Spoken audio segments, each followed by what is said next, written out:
오늘은 에스라 5장 1절 2절 말씀 전하겠습니다.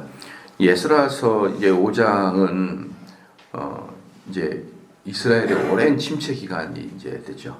지난번에 말씀드렸듯이 16년간을 건축이 중단된 것이죠. 16년간 건축이 중단됐는데 그 사마리아 사람들이 거짓 투서를 보내가지고 전애들 아주 폭도 같은 애들이 또 성전을 지어서 또 쿠데타를 일으키려고 그런다. 이제 그런 식의 투서를 보내서 그게 장차 이제 16년 동안이나 성전의 건축이 지연되어 버렸습니다. 그러니까 이제 그렇게 되자 이제 어떻게 되냐 그러면 이 성전을 짓는 것 자체가 지지부진 된 거예요. 왜 그랬냐 그러면요. 여기서 이제 딱 나오면 알겠지만 학계도 좀 보겠지만 그렇지 않아도 가난해가지고 포로에서 끌려가서 이제 온 지가 얼마 되지도 않았는데 가난해 죽겠는데 또 국가는 대국책 사업으로 예루살렘 성전을 짓겠다고 하니 그럼 돈을 얼마나 또 걷겠습니까? 그렇지 않아도 힘든데 이런저런 이유로 외부적인 세력 때문에 건축을 못하게 됐다라는 것이죠. 그러니까 이제 사람들 사이에는 어떻습니까? 아유 뭐 그렇게 살자 이렇게 되는 것이죠. 이게 되는 것입니다. 그렇지 않아도 힘들어 죽겠는데 이제 그러면서 이제 여기서 말하고 싶은 게 학계가 말하고 싶은 게 뭐냐 그러면 우리가 성전을 못 짓는 것은 단지 외부적인 세력 때문만이 아니다라는 것이죠. 외부적인 세력만이 아니라 너희들의 마음이 이미 글러먹었다라는 것이죠. 너희들 마음이 이미 글러먹었다. 그게 이제 학계 스가랴가 나타나서 이제 하는 말씀이에요. 그렇기 때문에 특별히 이제 학계 같은 경우는 이제 통렬하게 비난합니다. 유대 사람들한테 통렬하게 비난을 하는 것이죠. 그러니까 이제 이 선지자들이 이게 완전히 이제 침체되어 있는 이 세력들을 다시 이렇게 확 열정을 갖게 하는 것이죠. 그러니까 이게 이제 그 목회라는 것이 참 어려운 게 그거예요. 목회는요 조금 이렇게 그 뭐랄까요 조금 한번 처지잖아요. 분위기가 이제 디프레션이 되지 않습니까? 이거 반등시키기가 보통 어려운 게 아니에요. 반등시키는 게 보통 어려운 게 아니고요. 한번 이렇게 이제 처지기 시작한다 그러면은 요게 보통 해가지고 여러분들이 끌어올리기가 보통 어려운 게 아닙니다. 그게 저는 목회라고 봐요. 그래서 이제 우리 교회에서도 여러 교사들, 성인반 교사들이 이렇게 가르치기도 하잖아요. 뭐 외미반도 있고 하이들도 있고 또 구역장도 있고 이제 여러분들이 있는데 그러나 전반적으로 그것이 진행이 되려 그러면 교회 담임 목사의 설교에 의해서 사람들이 약간 이렇게 상승되어 있는 기분으로 있어야 그 일이 가능해. 무슨 말씀을 하려 그러냐 그러면은 이제 교사들도 가르치는 것 같고 목회자도 가르치는데 요 두 분의 차이가 뭐냐 그러면은 이분들은 그냥 가르치면 돼요. 근데 목회자는 가르치면서 이 업을 시켜야 된단 말이에요. 그들의 마음에 해보자고 하는 쉽게 말하면 동기부여나 좀 더 전문적인 용어로 말한다 그러면은 비전 공유죠. 비전 공유. 담임 목사가 이 교회를 통해서 끌고 가고자 하는 비전이 있을 거 아니에요. 그 비전을 공유시키는 것이 바로 리더거든요. 그래서 이런 말 하잖아요. 내 속에 있는 불덩이를 청중의 마음속에 불덩이를 전달시켜 주는 것이다. 이게 목회예요. 그건 그냥 이렇게 가르치는 거하고 전혀 다른 차원의 문제입니다. 이게 비슷한 게 보이죠. 둘 다 가르치는 건데 굳이 우리 성도들은 비전 공유나 우리 디프레션 되어 있는 마음을 막 올리는 것에 대해서 굳이 그것을 안 해도 돼요. 안 해도 됩니다. 그건 왜냐 그러면은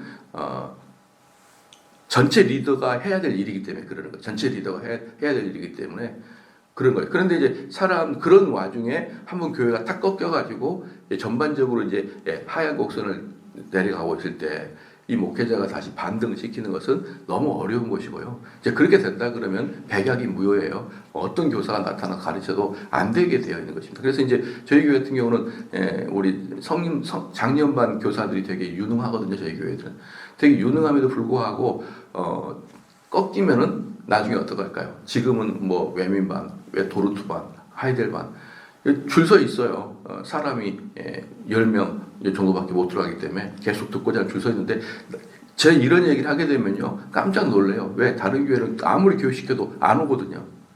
교육반 만들어도 안 와요 사람들이. 근데 저희 교회는 이렇게 대기가 있단 말이에요. 대기가. 그 대기가 있게 하는 게 바로 목사가 하는 일이라고요. 사람들이 저거 배우고 싶다라고 마음을 먹게 하는 것이 목사가 하는 일이고, 그렇게 대기하는 반이 있기 때문에 가르치는 선생님들도 어때요? 기쁘게 또는 보람 있는 거거든요. 그렇게 해야 되겠죠. 그런데 반을 열었는데 아무도 안 온다. 도로투반 했는데 뭐 도르코야 뭐야 이러면서 아무도 안 온다. 그런다 그러면 어때요? 백약이 부여가 된다. 이제 그럴 때쯤에 학계가 나온 거예요. 16년 동안 이 사람들 완전 패배의식이 뿐만 아니라 사실은 자기들의 마음속에 돈을 내고 공사를 집행하는데 너무 부담이 됐거든요. 그래서 아이고 안전을 간 김에 쉬었다 가자 이렇게 되는 역시 그게 쭉 오래되니까 학계가 나타나가지고 난리 친 겁니다. 우리 학계서 한번 가볼까요? 학계서 보면요 1장 2절이에요. 만군의 여호와가 이같이 말하여 이르노라. 이 백성이 말하기를 여호와의 절을 건축할 시기가 이르지 아니하였다느니라. 이게 뭡니까? 아직까지도 괜찮다. 아직 시기가 이르지 않았다. 이 말은 뭡니까? 점잖은 사람들이 거짓말하는 방식이 이거예요. 아직 시기가 이르지 않았다. 아직 시기가 이르지 않았다. 저는 이런 이야기 엄청 많이 들어요. 엄청 많이 듣는 게 뭐냐면은 제가 이제 한 40대 목회할 때에 사람들이 정대훈 목사는 아직 시기가 이르지 않았다. 아직은 좀 멀었다. 왜냐 그러면은 말을 하는 것이 점잖은 목사 같지 않다는 것이죠. 이 정대훈 목사는 40대 혈기왕성한 목사여가지고 이 말을 하는 것이 보편적인 목사들처럼 좀 점잖지가 않다. 좀 세다. 이런 이제 이야기를 제가 40대 때 사람들이 주변에 아직 정대훈 목사는 시기가 아직 멀었다. 이렇게 이야기를 했거든요. 그런데 사실은 그때는 상당히 억울했었어요. 그런 말이. 근데 지금은 젊은 목사들이 여전히 저한테 목사님 이 설교의 스피치 때문에 오해받지 않으세요? 또는 스피치 때문에 그것 때문에 목회에 손해보고 그러자. 이제는 40대가 저를 세다고 그래요. 그러니까 만약에 제가 40대였다 그러면은 50대 60대 어르신들이 아직 얘가 멀었다. 아직은 시기상조다. 이런 식으로 얘기할 거 아니에요. 근데 더 세거든 지금이. 그러니까 이제 30, 40대 젊은 목사들도 정대훈 목사 아주 세. 어제도 이제 어떤 목사님이랑 같이 이야기했는데, 아이고 정대훈 목사는 세지. 설교가 좀 세. 이제 이렇게 얘기했는데, 제가 솔직하게 얘기할게요. 제가 죄송합니다. 제가 솔직해야 돼요. 그분은 개척에 가가지고 교인수 5명도 안 되거든요. 5명도 안 돼요. 도대체 속으로 왜 이렇게 말을 할까 싶어요. 그래서 저는 젊은 목사님들이 가끔 그렇게 얘기하면 목사님에 대한 오해가 많아요. 많은 목사들이 정대훈 목사에 대한 오해가 많아요. 그 중에 하나가 스피치 때문에 그렇게 얘기하더라고요. 그래서 제가 그랬어요. 내가 이 스피치 때문에 많은 사람이 듣는 거야 그랬어요. 무슨 뜻인지 알겠죠? 그러니까 이 사람들이 자꾸 점잖으려고 그래요. 이 목회자들, 요즘 목회자뿐만 아니라요. 지금의 21세기 유튜브 시대 때는요. 그 강력한 메시지가 들리는 것이지, 옛날에 우리 20세기 때 1900년대 당시 때 점잖은 목회자의 세계는 이미 끝났다고 저는 보거든요. 이미 끝났다고 보는 거예요. 그래서 그런데 여전히 사람들은 중도의 길을 걷고 점잖의 길을 걷는 것이 정말 좋다고 생각하는데요. 그러지 않습니다. 하나님 말씀은 기본적으로 세게 돼 있는 거예요. 왜 셉니까? 우리 생각이 잘못됐다는 걸 계속 뜯어고치니까 아무리 말을 점잖게 하더라도. 제가 이제 과거에 이 30대, 40대에 설교할 때 지금 보면요. 지금이 말이 훨씬 더 부드럽고 점잖고 느려요. 그때보다. 그때는 1.5배속 틀어놓고 좀 막 빨랐거든요. 그런데 내용은 더 세요. 내용은. 더 깊단 말이에요. 그렇기 때문에 그때나 지금의 사람들은 세다 자꾸 그러거든요. 세다. 근데 그게 센 게 아니라 뭐냐 그러면 니네 생각 요게 잘못됐지. 요거 바꿔라. 이게 제 설교의 패턴이거든요. 그러니까 가만히 있으면은 계속 꾸중하는 것 같고 톤을 높이지 않음에도 불구하고 꾸중하는 것 같고 막 세게 이야기하는 것처럼 들리지만 자세히 보게 되면요 너희들 잘못했다라는 게 주 패턴이기 때문에 그러는 거예요.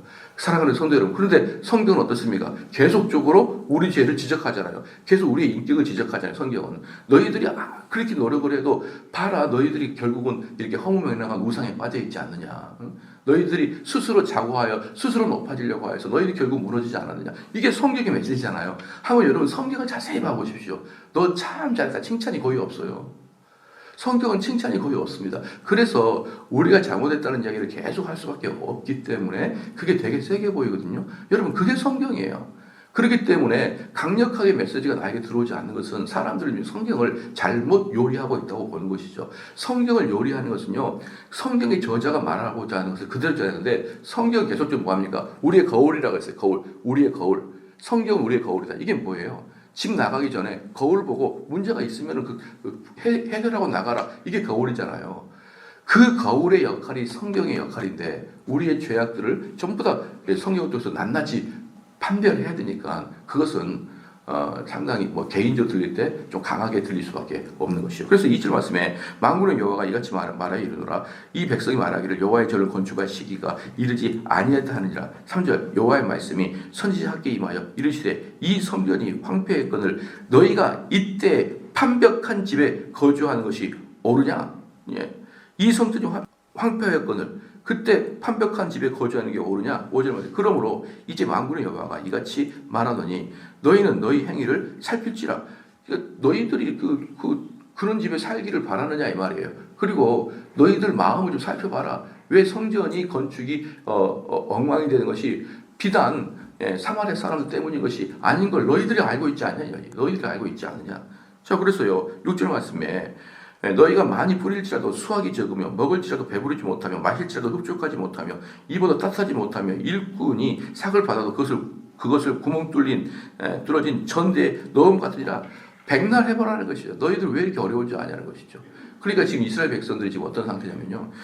여기 판벽한 집이 뭐냐 그러면요. 아주 가난한 집이라는 것이죠. 그러니까 이스라엘 사람이 그러는 거예요. 야, 무슨 성전이냐. 우리 집 이거 전부 다 거지 같은 집에 사는데 무슨 성전이냐. 그러고 앉아 있는 거예요. 그런데 지금 학계 선지자, 스가랴 선지자가 말하고 있는 게 뭐냐면 너희들이 그렇게 판잣집 같은데 살고 있는 이유가 뭔지 아냐 이 말이에요. 너희가 판잣집 가서 살고 있는 이유가 뭔지 아냐? 그게 6절에 나왔잖아요. 아무리 뿌릴지라도 수확이 적어 먹을지라도 배부르지 못하고 마실지라도 흡족하지 못하며 입어도 따뜻하지 못하고 일꾼이 삭슬 봐도 구멍이 숭숭 뚫려버린 거예요.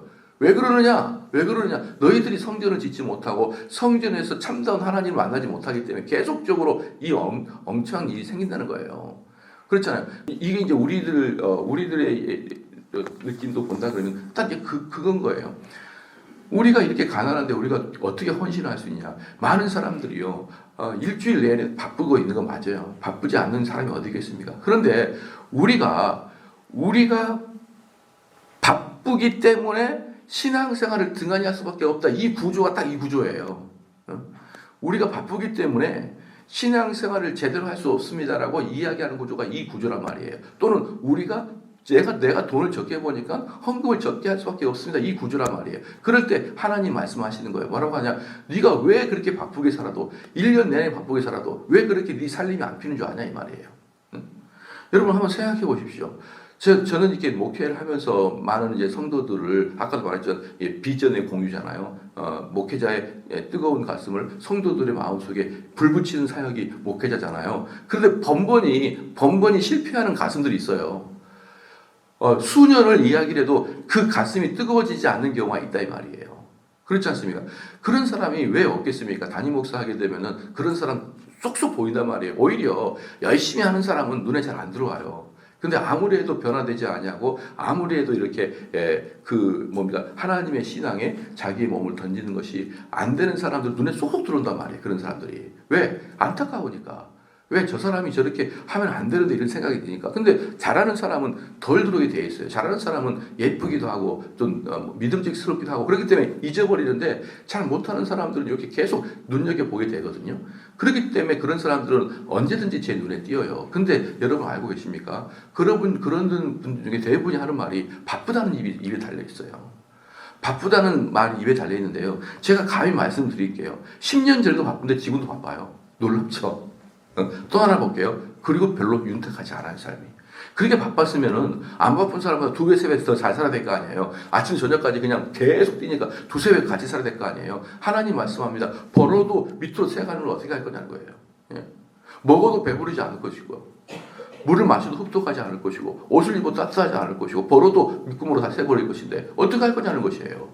그래서 상당히 많습니다. 뭐 여러분 리스트 써서 다 쓸 수가 있어요. 이 사람들 어찌나 바쁜지 바쁘자 살피자 빨리빨리 가자 이러면서 계속 해야 되는데도 그들의 삶은 행복감도 별로 없는 것 같고, 행복감도 별로 없고, 그대로, 제 죄송합니다만은 그대로 떼다가 10년 전의 모습이 그대로 떼다가 그냥 얼굴만 늙어 있는 상태예요.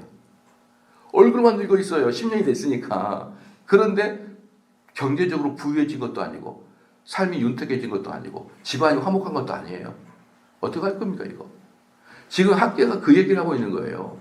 너희들이 지금 예루살렘 성전을, 왜 예루살렘 성전이 왜 그게 중요합니까? 거기서 말씀의 강론이 있기 때문에 그러는 거예요. 그리고 거기에 말씀의 강론이고, 또 거기서 뭐가 있습니까? 양을 잡아서 죄사함의 용서를 얻을 수 있는 곳이 그곳이기 때문에 그래요. 무슨 말이에요? 우리가 교회에서 하는 일들이 그 일이 있는 것이에요. 그래서 너희들이 돈이 없다, 바쁘다, 여유가 없다 그래가지고 지금 16년 동안 교회 짓지 못하고, 16년 동안 너희들이 예배당에 와서 예배드리지 못하고, 말씀 듣지 못하고, 하나님께 죄 용서 받지 못하고, 그렇게 16년 살면 어떻게 되는 거예요?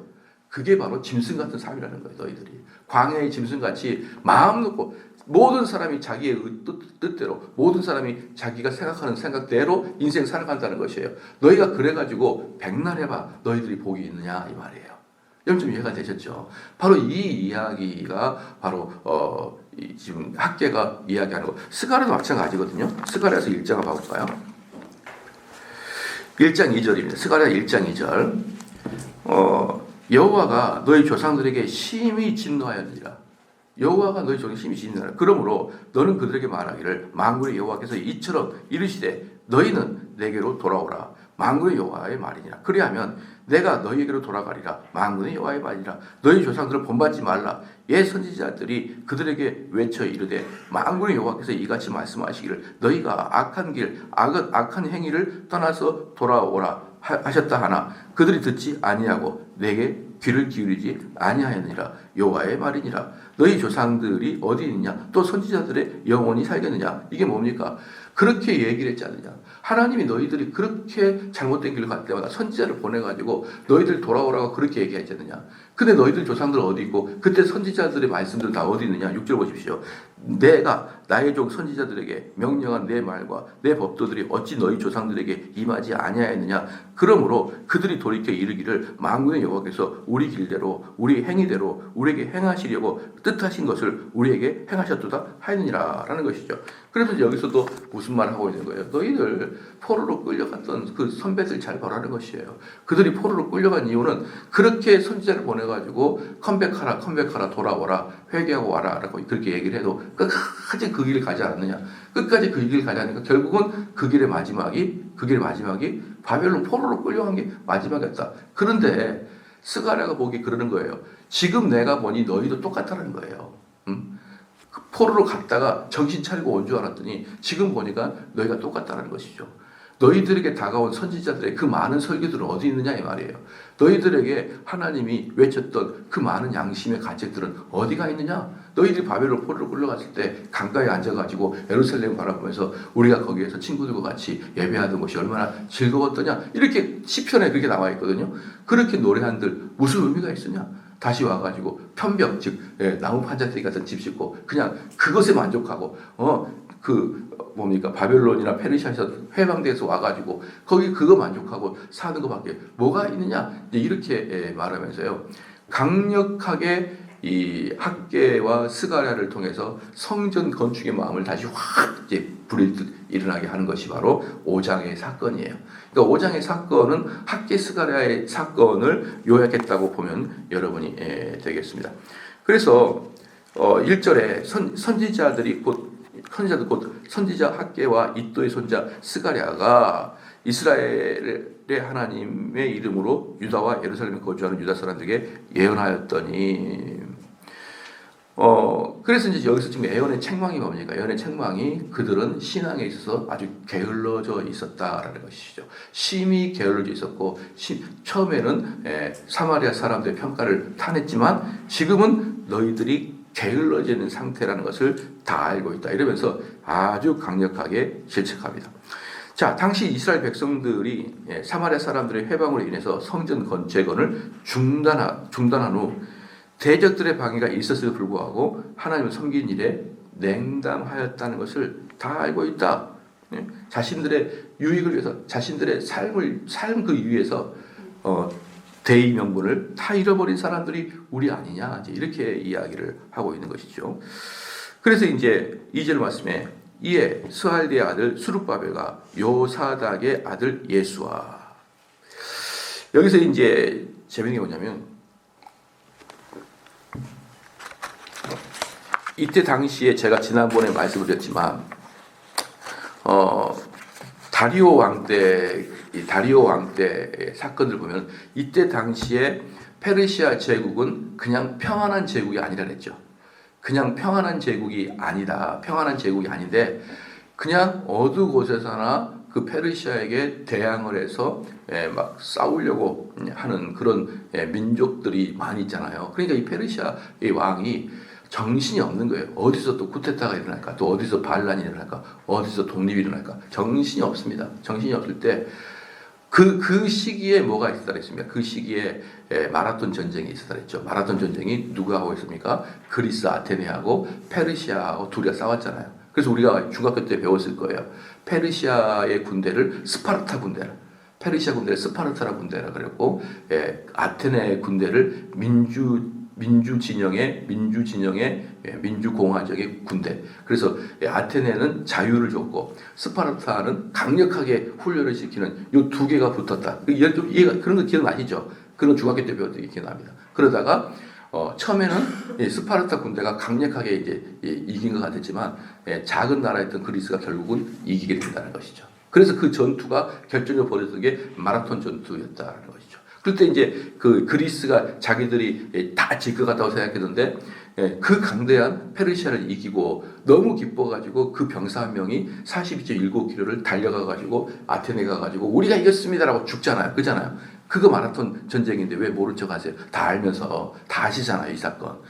그때 학계 스가랴 선지자가 있었다고요. 그때. 우리가 세계사 본다 그러면 그 전쟁이 있을 즈음에 학계와 스가랴가 있었고 생존해 있었고 에스라가 있었어요. 그 당시에. 그러니까 우리는 이 에스라나 학계 스가랴의 이야기가 아주 창세전에 엄청나게 막 옛날 그런 호랑이 담배 피던 시절에 같다고 생각하지만 물론 오래되긴 했죠. 그러나 역사 속의 인물과 같은 시대의 사람들이라고요. 이때. 마라톤 전투 같은 거. 또 그때가 언제입니까? 그때 100년 후 정도가 누가 나오는 거예요? 100년 후가 알렉산더 대왕이 나와요. 알렉산더 대왕이 나오고 또 그 다음에 로마가 나오고 시저가 나오고 요게 한 200~300년 사이예요. 2~300년 사이. 그러니까 여기 에스라나 학계, 스가랴 이 사람들이 세계사의 역사적 사람이고 같은 시대에 이렇게 살고 있었다는 것을 여러분 본다 그런다면 비록 그게 2500년 전, 지구로 말하면 2500년 전의 사건이기 때문에 오래된 사건이긴 하지만 사실은 역사 속의 인물과 같은 시대에 살았던 사람인 것을 본다 그러면은 이게 막 너무 옛날 작품이 아니라는 것을 여러분이 알아야 돼요. 그래야 훨씬 현실적으로 다가오게 되어 있습니다. 그래서 2절 말씀에 이에 스알디의 아들 수르바벨과 요사닥의 아들 예수아가 일어나. 여기서 이제 여러분이 이제 함께 본다 그러면 이 수르바벨 같은 경우는 아주 유다에서 아주 유명한 사람이거든요. 학개서 다시 가볼까요? 학개서 다시 한번 가봅시다. 학개서 1장 14절 가보면요. 학개서 1장 14절 보면요. 여호와께서 스알디엘의 아들 유다 총독 수룹바벨이거든요. 유다 총독 수룹바벨이었어요. 그러면은요, 총독은 유다 사람입니까? 아니면 외국인입니까? 총독은 유다 사람인가요? 아니면 외국인인가요? 총독은 우리 그 일제 강점기 때 뭐라고 했습니까? 총독이라고 했잖아요. 뭐 이토 히로부미 총독 이렇게 저기 뭡니까 그때 옛날에 광화문에 있었던 큰 그 일제 건물 있잖아요. 거기에 들어간 사람을 총독이라 그래, 총독. 그러니까 그리고 또 본디오 빌라도를 총독이라 그래요. 그러니까 총독은 뭐냐 그러면은 제국이 나라가 한 지역을 다스릴 때 대신 파송한 공무원이 총독이에요. 그렇잖아요. 그러니까 수르바벨은 뭡니까? 유대인이 아니라 페르시아 사람이죠. 페르시아 사람. 그러니까 우리가 수르바벨이 대단히 좋은 사람이라는 것을 알 수 있어요. 왜 그럽니까? 사실 유다 민족도 아닌데 학개나 스가랴의 일침을 들어요.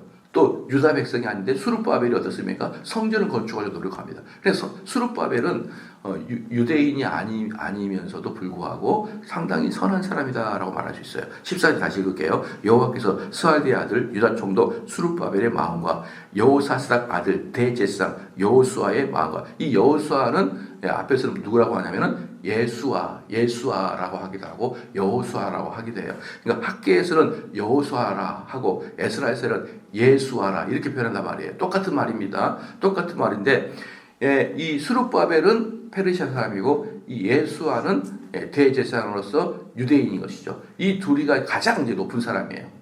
대제사장 가장 높은 사람입니다. 그래서 예수의 마음과 남은 모든 백성의 마음을 감동시킴에 그들이 와서 만군의 여호와 그들의 하나님 전 공사를 하였으니, 이렇게 보면은 이제 여기서 이제 학계가 총독 즉 유대인이 아닌 페르시아 사람 앞에서 소리를 치는 거예요.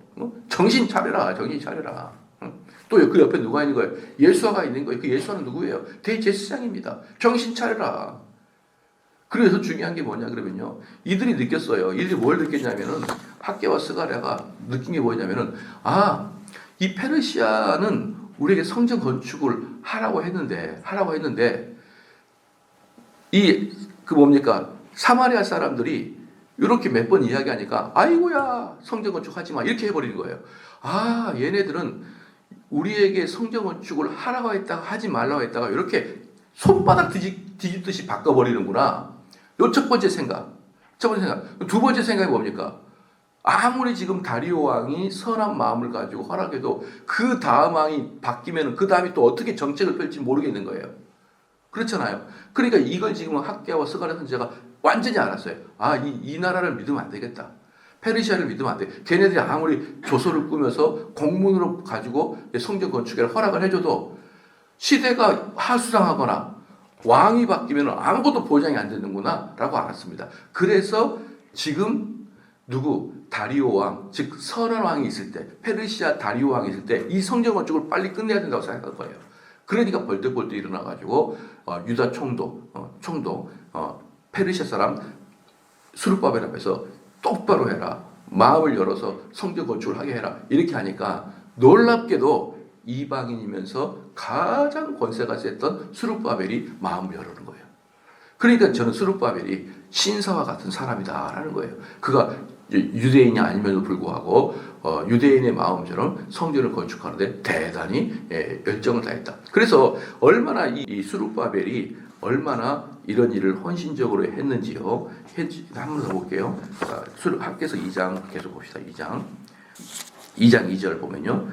너는 스알디의 아들 유다 총독 수르바벨과 여호사스닥의 아들 대제사장 여호수아의 남은 백성에게 말하라 이렇게 얘기했고, 그 다음에 2장 21절 봅시다. 21절 너는 유다 총독 수르바벨에게 말하여 이르라. 내가 하늘과 땅을 진동시킬 것이요 여러 왕국들의 보좌를 엎을 것이며 여러 나라의 세력을 멸할 것이며 그 병거들과 그 탄자를 엎드려 뜨리니 말과 그 탄자가 각각 그의 동료의 칼에 엎드려. 이렇게 경고를 딱 하자 23절에 만군의 여호와가 말하노라. 스알디엘의 아들 내 종 수르바벨아, 여호와가 말하노라. 그날에 내가 너를 세우고 너를 인장으로 삼으리니 이는 내가 너를 택하였습니다. 만군의 여호와의 말이니라 하시라. 만군의 여호와께서 수르바벨 마음을 만져서 내가 이러면 안 되겠구나 했어요. 얼마나 수르바벨이 잘했는지. 일반 성도들뿐만 아니라 많은 목사님들도 수르바벨이 유대인인 줄 알아요. 얼마나 잘했던지. 이렇게 이방인이 잘해줄 리가 없거든요. 그만큼 수르바벨은 대단한 사람이었던 것이죠. 유대인이 아님에도 불구하고 성전 건축에 있어서 결정적인 역할을 감당하고, 그런데 그 이유를 알고 보니까 학계에 아주 추상 같은 그런 설교 말씀에 성령께서 수르바벨의 마음을 떨리게 하고 감동하게 하고 동의하게 하여서 그 일을 진행하고 있었다는 것을 학개서를 통해서 볼 수가 있습니다. 바로 에스라서 5장이 바로 이 학개와 스가랴의 이야기를 하면서 이제 마지막으로 어떻습니까? 수르바벨의 마음을 사서 건축하는 과정이 바로 5장의 과정이에요. 이 일을 진행할 때 이제 처음에는 사마리아 사람들이 16년 전에는 어땠습니까? 16년 전에는 사마리아 사람들이 탄원서를 보내가지고 이 사람들이 그 구태사를 일으키려고 합니다. 그래서 가짜 뉴스를 보내가지고 중단시켰잖아요. 그리고 이제 16년이 지났거든요.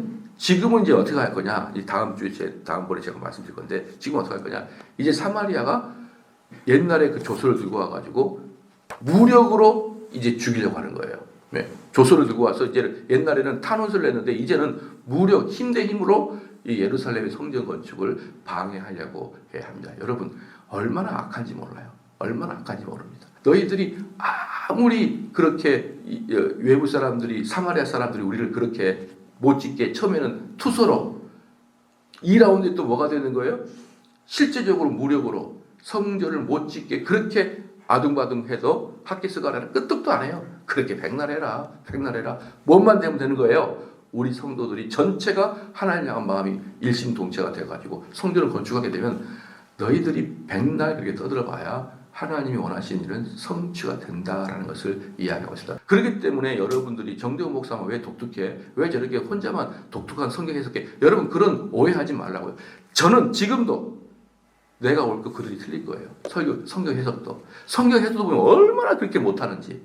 왜 성령이 말씀하시는 성경 해석을 안 하고 왜 자꾸 인본적인 성경을 해석하는지 제 눈에는 다 들어오거든요. 근데 혹시라도 여러분들이 우리 목사님만 설교가 달라. 왜 다른 목사는 설교가 비슷한데 목사와 설교가 달라. 혹시 우리 목사님이 잘못할 수도 있나? 이런 마음이 생길 때마다 무엇을 하라는 거예요? 목사님이 능동순종과 회심 준비를 해서 결국 지켜내셨지. 1대100으로 혼자서 지켜내셨지. 이 마음 꼭 가져보십시오. 저는 성경을 깊이 연구한 사람으로서 그리고 성경을 깊이 적용하는 사람으로서 너무나 많은 목사들이 성경을 잘못 해석하고 있어요. 너무나 많은 목사들이. 그게 제 목회에서 대단히 중요한 시간이었다라는 것입니다. 기도하시겠습니다.